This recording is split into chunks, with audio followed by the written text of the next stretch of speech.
Hello दोस्तों, आज हम देखेंगे कूलॉम्स लॉ। तो अभी तक हमने टोटल अपनी सीरीज में टोटल 10 क्वेश्चंस देख लिए। अब हम 11th क्वेश्चन लिखिए। तो क्वेश्चन है व्हाट इज कूलॉम्स लॉ।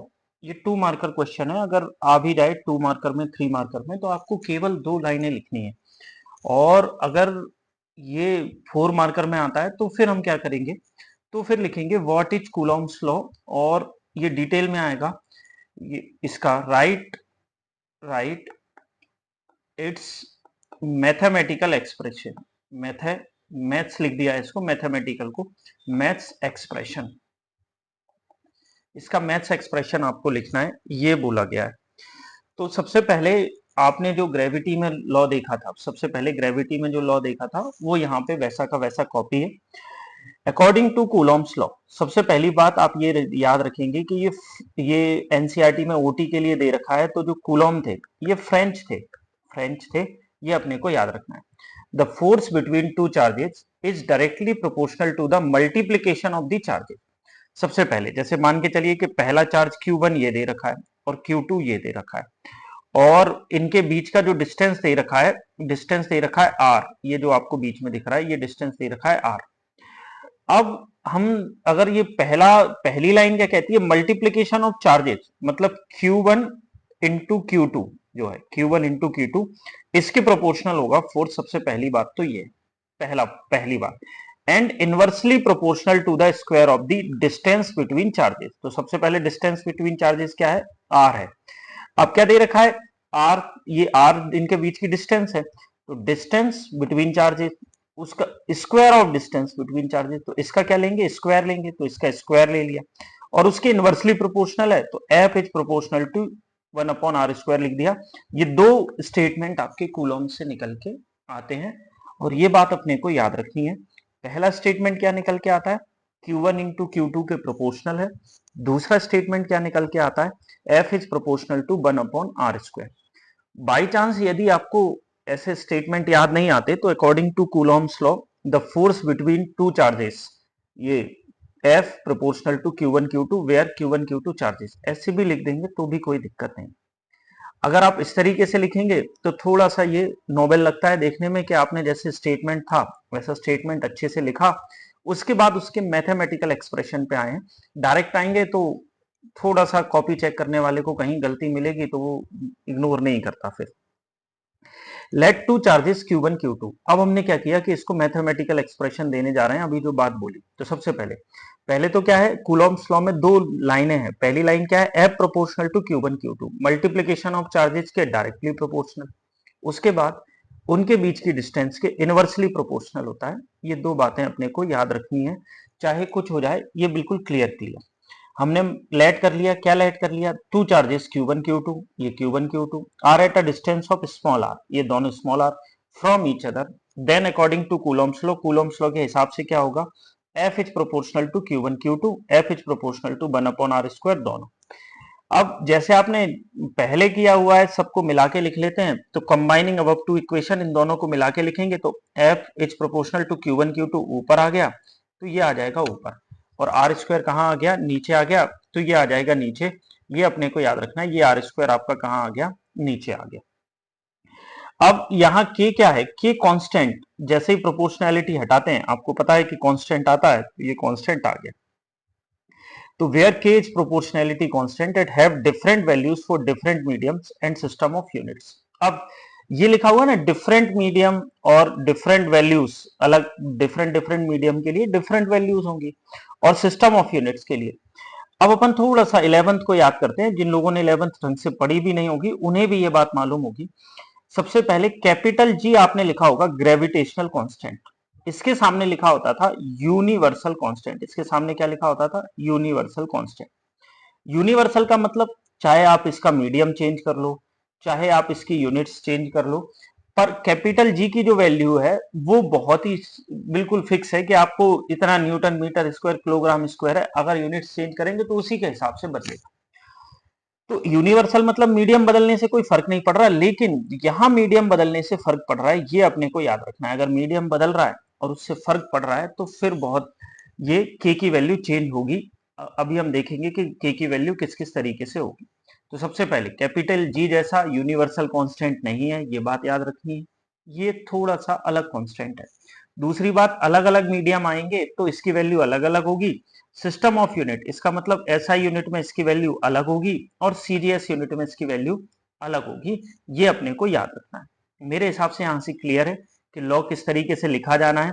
उसके बाद यहाँ जो के है, के किस किस चीज पर डिपेंड करता है वो अभी हम देखेंगे। अगर आपको एग्जाम में आए या आपको क्वेश्चन लिखना हो तो यहां तक सफिशियंट है, कोई दिक्कत की बात नहीं है, काम चल जाता है ऐसे। और यदि आप इसमें के की वैल्यू को ऐड और करना चाहें, के की वैल्यू को क्या करना चाहें, ऐड करना चाहें, तो आप के की वैल्यू को ऐड कर सकते हैं। लेकिन के की वैल्यू को ऐड करने से पहले सुन लीजिए, हमारे चैनल को सब्सक्राइब कर लीजिए, क्योंकि आप जैसे सब्सक्राइब करेंगे तो हमारा कोई नया वीडियो आएगा तो आपको मिलता रहेगा।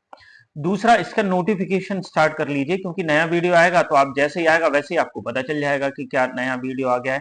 ये जो आप रोज कोचिंग भागते हैं, बाई चांस मिस हो गया कुछ किसी तरीके का, तो आप यहाँ से पूरे नोट्स घर बैठ के तैयार कर सकते हैं।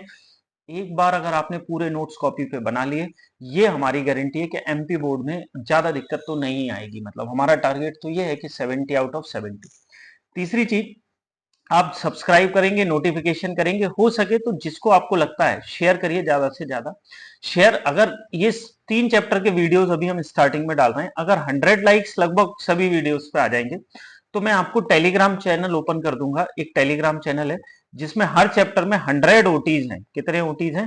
100 ओटीज हैं एवरी चैप्टर, हर चैप्टर में 100 ओटीज हैं, ये अपने को याद रखना है। और ये सारी फैसिलिटीज आपको मिलेंगी। केवल कितना सा काम करना है, सब्सक्राइब कर लीजिए हमारे चैनल को, नोटिफाई कर लीजिए और उसके बाद लगातार देखते रहिए। इसमें आपका ही फायदा है, इसमें हमारा कोई अलग तरीके से ऐसे ही कोई फीस पेमेंट नहीं है, कुछ भी नहीं है, बस आपको आगे बढ़ाना है। जरूरत जिसको भी है वो, क्योंकि बहुत सारे ऐसे बच्चे जो ग्रामीण क्षेत्रों में बैठे हैं और वहां कोई टीचर नहीं होता सीधे सीधे, तो फेयर कॉपी तक तैयार नहीं हो। फेयर कॉपी बनाने की जरूरत नहीं है वैसे, लेकिन बना लेने से एक बार सारा आपके सामने से निकल जाएगा। तो याद रखिए कि आप ये बिल्कुल कंफर्म रखेंगे कि हमें 100 लाइक्स मिलेंगे पहले 3 चैप्टर्स पे, तभी हम आगे के वीडियोस डालेंगे। दूसरा, ये ओटी के टेलीग्राम चैनल को अनलॉक तभी किया जाएगा जब ये सब हो जाएगा। अब देखते हैं, वापस आते हैं हमारी वैल्यू ऑफ के पर जाते हैं। वैल्यू ऑफ के लिए बात करते हैं कि सबसे पहले एसआई सिस्टम के लिए जाते हैं कि एसआई सिस्टम में उन्होंने कहा था ना 2 सिस्टम में अलग अलग होगा, तो पहले हम एसआई सिस्टम के लिए देखते हैं।